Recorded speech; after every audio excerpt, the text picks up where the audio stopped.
Muy buenos días. Hoy, 13 de enero del 2021, les damos un cordial saludo desde la Asociación Gente para Servir, deseándoles de parte o en el nombre del Señor que gocen de la salud, de su presencia, de su gracia, de su bendición.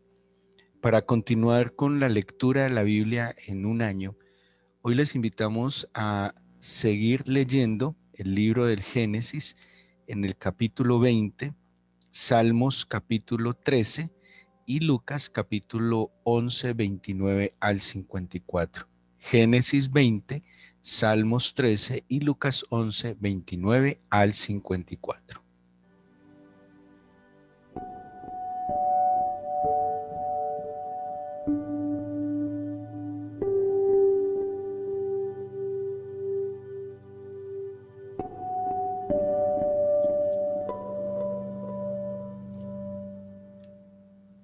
Les invito para que meditemos hoy en la palabra del Señor en el Evangelio de San Lucas, en el capítulo 11, versículos 29 al 54.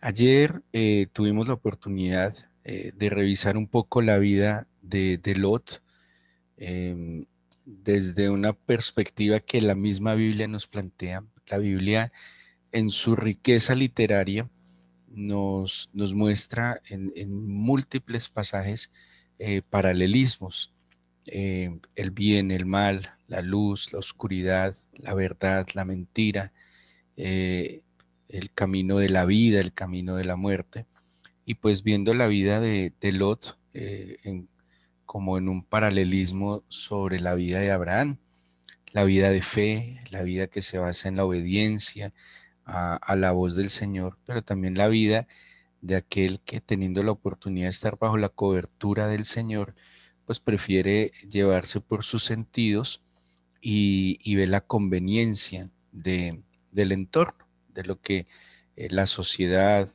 como le llamamos los cristianos, el mundo le ofrece. En el capítulo 11 del Evangelio de San Lucas, el Señor, bueno, le recuerdo que según el planteamiento de Lucas el evangelista, entre los capítulos 9 y 19, él está planteando un solo viaje de Jesús hacia Jerusalén.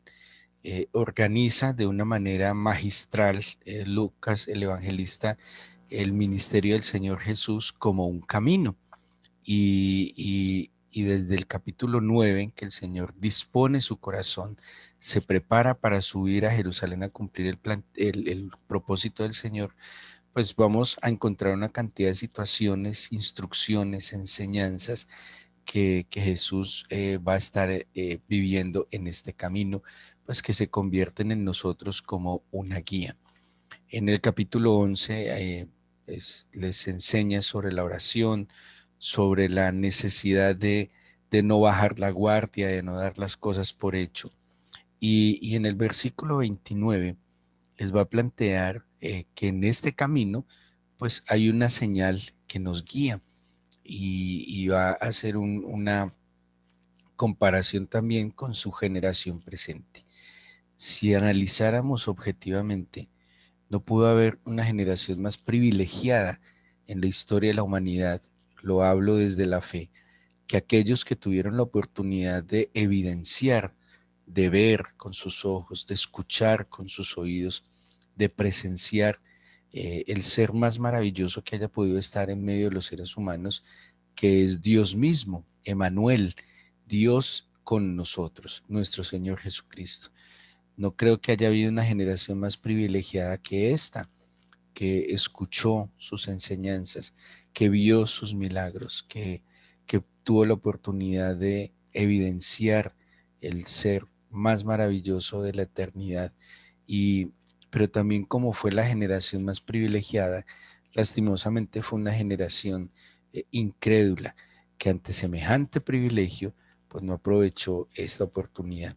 Y en el versículo 29 de Lucas 11, dice así: apiñándose las multitudes, comenzó a decir, esta generación es mala, demanda señal, pero señal no le será dada sino la señal de Jonás, porque así como Jonás fue señal a los ninivitas, también lo será el Hijo del Hombre a esta generación. La reina del sur se levantará en el juicio con los hombres de esta generación y los condenará porque ella vino de los fines de la tierra para oír la sabiduría de Salomón, y he aquí más que Salomón en este lugar. Los hombres de Nínive se levantarán en el juicio con esta generación y la condenarán, porque a la predicación de Jonás se arrepintieron, y he aquí más que Jonás en este lugar.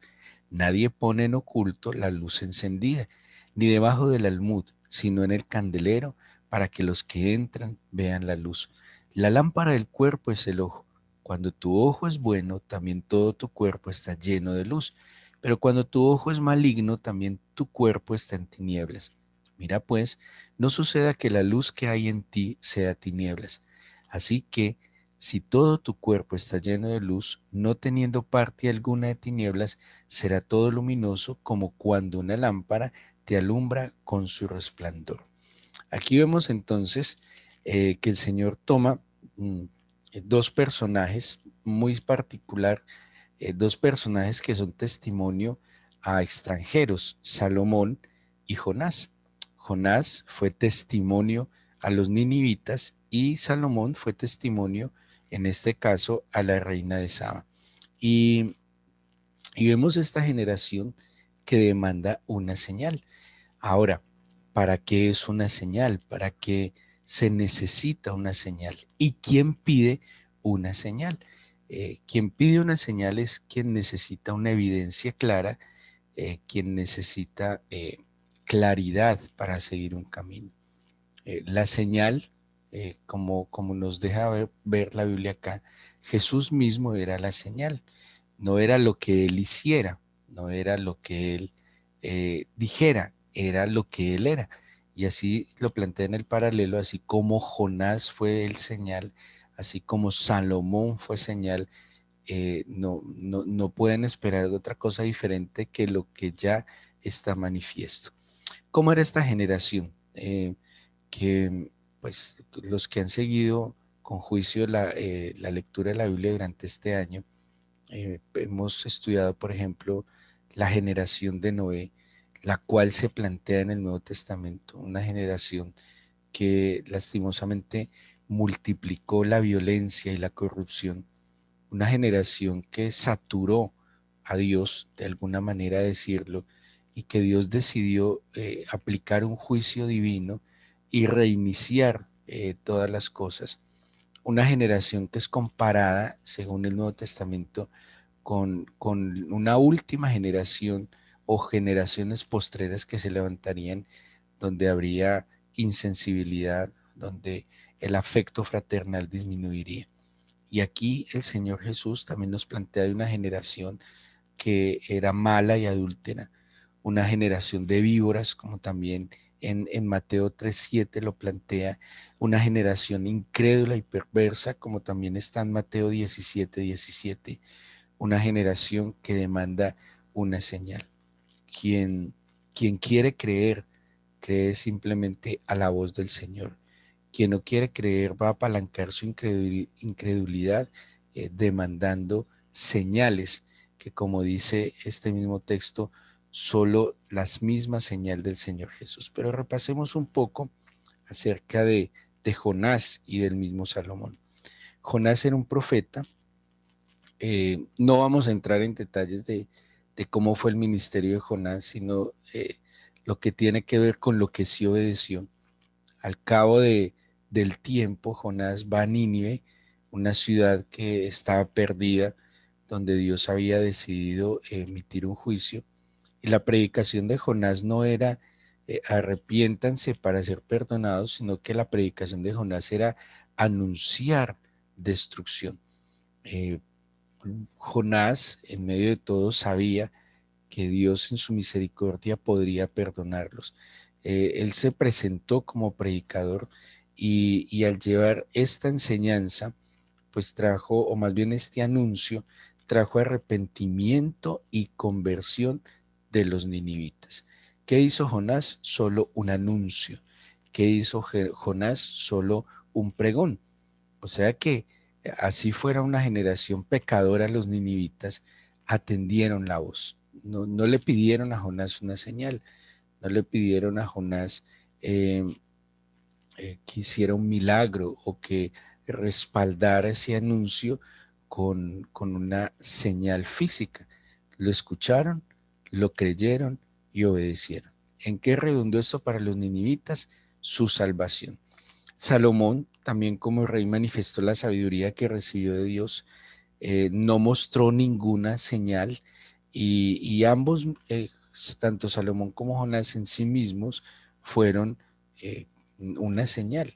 Su sabiduría, las palabras que habían recibido el Señor y que anunciaron, y fue suficiente para los ninivitas y para la reina de Saba. Extranjeros que no demandaron señal, que creyeron a la palabra de Dios y que no solo creyeron a la palabra de Dios, sino que se convirtieron.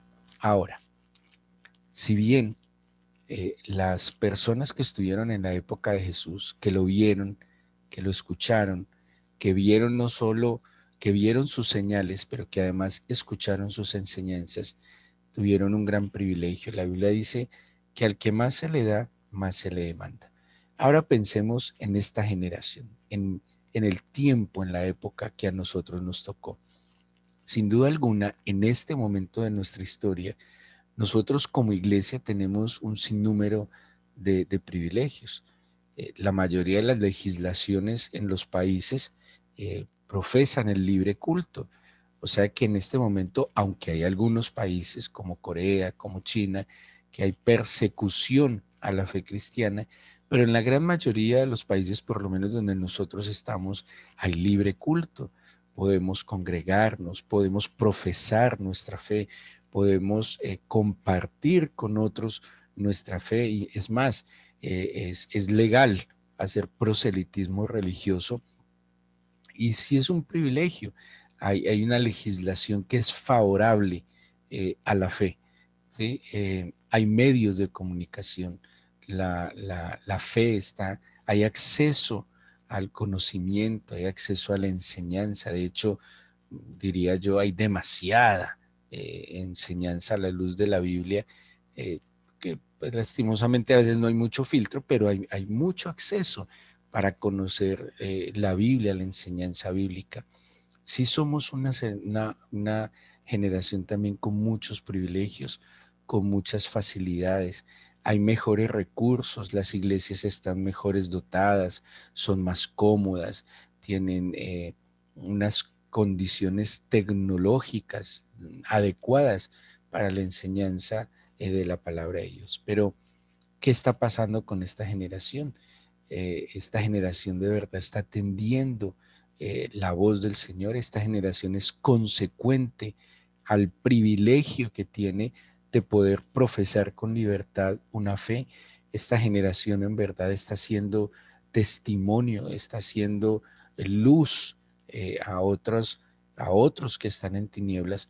O es una generación, como estudiábamos ayer, a la luz de la vida de Lot, que se asimila y que se deja asimilar a un entorno acomodado, a un entorno eh, pues que es conveniente, a un entorno que estimula mucho el tener, que estimula mucho el hacer, que estimula el ego, el orgullo, la soberbia, a un entorno que pues obviamente que eso es una estrategia del enemigo, estimular el ego, porque donde gobierna el ego es imposible que pueda gobernar el Señor. Es una necesidad de despertarnos, así como los ninivitas y como la reina de Saba en la persona de Jonás y de Salomón, pero nosotros en la persona de Jesús, en su palabra, en su instrucción, en su enseñanza, de creer, de convertirnos, pero nosotros mismos como iglesia, que tenemos el privilegio y la oportunidad de ser portadores de la presencia del Espíritu del Señor en y a través de nosotros. Tenemos la responsabilidad de Jonás, de Salomón y el mismo Señor Jesús de ser señal a esta generación. Dice incluso en la segunda parte del texto que leímos, nadie pone en oculto la luz encendida ni debajo del almud, sino en el candelero, para que los que entran vean la luz. O sea, nosotros estamos llamados a ser esa señal, nosotros estamos llamados a ser esa luz. Dice el Salmo 18:28, tú encenderás mi lámpara, Jehová mi Dios alumbrará mis tinieblas. Y así como el Señor ha sido la luz de nuestro corazón, la luz de nuestra alma, nosotros también estamos llamados a ser luz, a ser, dice Filipenses 2, eh, 15, 16, dice, para que seáis irreprensibles y sencillos, hijos de Dios sin mancha, en medio de una generación maligna y perversa, en medio de la cual resplandecéis como luminares en el mundo, asidos de la palabra de vida, para que en el día de Cristo yo pueda gloriarme de que no he corrido en vano, ni en vano he trabajado. Muy impresionante lo que dice Pablo a los filipenses de ser irreprensibles y sencillos, sin mancha, en medio de una generación maligna y perversa, y en medio de esa generación como la de la época del Señor, resplandecer como luminares en el mundo. Así que nosotros hoy, si estamos en Cristo, si estamos en la comunión del Espíritu Santo, como dice Pablo también a los Efesios, si hay alguna consolación en Cristo, si hay alguna comunión en el Espíritu, tengamos el sentir y el parecer del Señor, de ser señal, de ser luz, de ser una oportunidad para las personas que están en las tinieblas. Por eso dice aquí la Biblia, no podemos poner el candelero debajo del almud, no podemos esconder la luz que resplandeció en nosotros. Ojo que se supone que nosotros ya no somos la generación incrédula y maligna que pide señal, sino que somos el instrumento de Dios para hacer señal.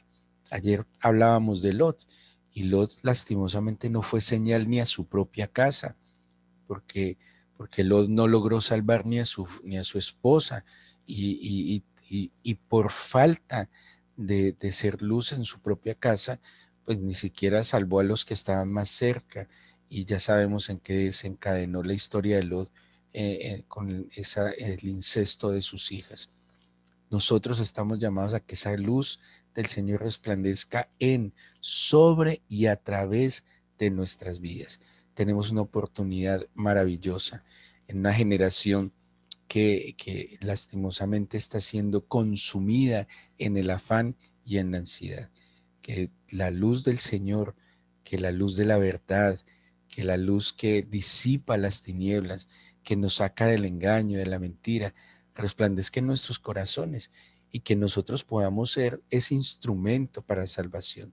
Si nosotros comparamos Nínive, por ejemplo, Sodoma y las ciudades vecinas, pues seguramente es una época muy similar, seguramente es una época donde identificamos y cada día las noticias y las situaciones que pasan son como hasta de ficción, tan horribles, tan espantosas, y nosotros no nos podemos acostumbrar al mal y no podemos ver como algo cotidiano las aberraciones que pasan cada día, donde literalmente los hijos y los padres están en contra, donde los corazones de los hijos y de los padres se han alejado, donde el afecto fraternal, donde la humanidad se ha visto abocada a, a, un, a una insensibilidad, donde no nos importa el que está a nuestro lado ni el sufrimiento del que está a nuestro lado.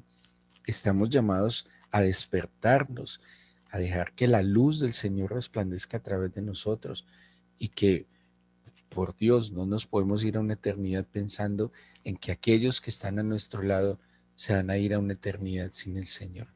Así que no podemos ser parte de esa dinámica que envuelve, que enreda, que enloquece, que contamina, sino despertarnos en este nuevo día en el Señor. Y que así como Jesús ha sido propicio a nosotros, así como hemos tenido la oportunidad de acceder a su palabra, a su instrucción, pues que el poder y la gloria del Señor nos cubra y que a través de nosotros muchos se puedan convertir. Es más, no son ni siquiera las muchas palabras que salgan de nuestros labios, sino un testimonio coherente y consecuente. Eso fue lo que vio la reina de Saba. vio en Salomón en ese momento, porque si ustedes recuerdan ese pasaje de la Biblia, ella no habla solo de las palabras de Salomón, ella no habla solo de la sabiduría que salía de los labios de Salomón, ella empezó a identificar cómo vivía Salomón, cómo vivían sus servidores, cómo vivían las personas de Jerusalén, las condiciones en las que estaba la ciudad, donde había orden, donde en su momento había justicia. Eso fue lo que impactó a la reina de Saba. En el caso de los de Nínive, los impactó el anuncio, los impactó la palabra del Señor. No cerremos nuestros oídos al anuncio de la verdad del Señor y saquemos y pongamos la luz donde debe estar. No nos dejemos engañar más por las culpas. Si usted ayer se equivocó, pecó, ofendió al Señor, arrepiéntase, confiese sus pecados, levántese en el nombre del Señor, no deje que las culpas, no deje que su pasado, no deje que sus complejos, que su inseguridad, que sus miedos lo determinen. Levántese en el nombre del Señor. Si Cristo está con usted, si la luz del Señor llegó a su vida, pongámosla donde la debemos colocar y dejemos que la palabra del Señor siga siendo nuestra guía, que la palabra del Señor siga siendo esa lámpara, esa lumbrera en nuestro camino, pero que también en nosotros nos levantemos como una generación buena, fiel, crédula y recta en medio de este tiempo que demanda definitivamente una iglesia dinámica. Y no me refiero a una iglesia, a una denominación, no me refiero a una iglesia, a un lugar donde las personas se reúnen.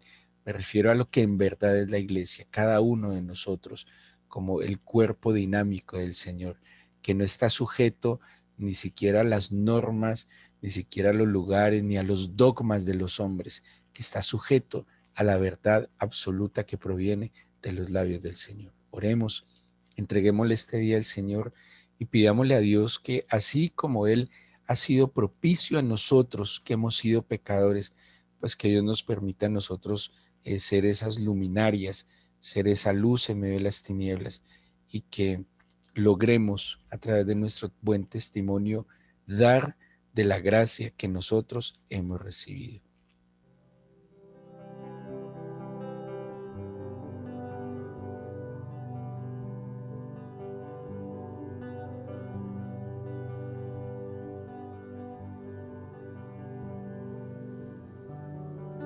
Hoy dispongo mi corazón, mi Señor, te doy gracias porque nos ha tocado un buen tiempo en la historia de la humanidad, porque nos ha tocado una época del bienestar, de la tranquilidad, eh, de la facilidad para muchas cosas. Al mirar la historia, no solo de la humanidad, sino del cristianismo, nos tocó una época donde estaban todos los recursos, o la gran mayoría de ellos, para poder cumplir la misión de hacer discípulos. Porque muy contados son los países y los lugares en el mundo donde no es permitido eh, profesar la fe. Pero si bien nos tocó una época de privilegios, de comodidad, también entonces nos tocó una época donde se demanda más santidad, donde vivir en limpieza, en integridad, y como dice Pablo a los filipenses, siendo luminares, siendo santos, irreprensibles, es más difícil, porque nos tocó una época en que se estimula el orgullo, la soberbia, la vanidad, una época demasiado vanidosa, porque las mismas redes sociales estimulan la vanidad, los filtros, la apariencia, el ni siquiera disfrutar la vida, sino mostrar cualquier pequeña cosa que se hace. Es una vida, un momento en la historia donde demanda una iglesia dinámica, temerosa, definida, una iglesia que agudice sus oídos a la voz del Señor, una iglesia que procure más comunión con su Señor para poder ser testimonio y salvar su entorno inmediato. Señor, yo te presento mi vida. Te pido que ilumines mi mente, pidámosle eso al Señor, que no nos deje seguir en el engaño, en la mentira, de un bienestar que muchas veces nosotros decimos que es la bendición de Dios. A veces con un poco de cinismo, Señor, sabiendo que estamos en pecado, sabiendo que estamos obrando ilegalmente en muchas cosas, donde mentimos, robamos, donde, Señor, estamos haciendo cosas no tan legales. Y como es un entorno que provee, decimos que es tu bendición. De verdad, ilumina nuestra mente. Y para poder poner las cosas en orden, implica llamar las cosas como son. Perdónanos, límpianos y permítenos, Señor, porque no se trata solo de un bienestar momentáneo en este mundo o en este tiempo. Se trata de una eternidad contigo o sin ti. Y si yo tengo la oportunidad de escuchar tu palabra, de ir a tu palabra, de ser instruido, tengo también, Señor, la responsabilidad de ser instrumento y de ser una luz efectiva a través de mi buen testimonio, Señor. Yo te entrego mi corazón, mi vida, ilumíname, impáctame con tu verdad, que el conocimiento de tu verdad traiga libertad a mi corazón.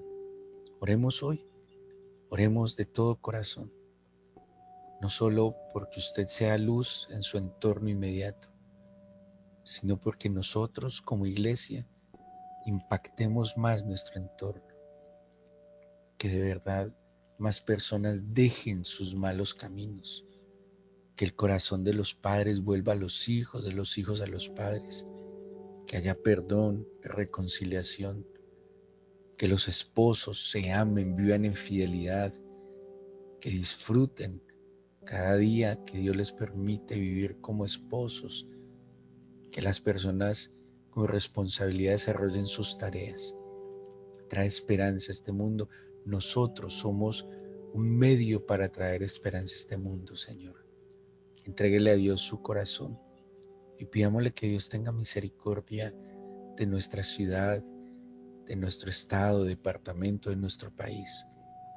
Que Dios traiga sensatez, que no nos deje vivir en el pánico que promueven los medios de comunicación, pero que sí nos permita vivir con prudencia, porque un hijo de Dios es prudente. No vive aterrado, vive seguro en la palabra de su Señor, pero es prudente. Te pido que extiendas tu mano de sanidad sobre aquellos que están en enfermedad. Déjanos ver una vez más tu gloria, Señor. Déjanos ver una vez más tu favor.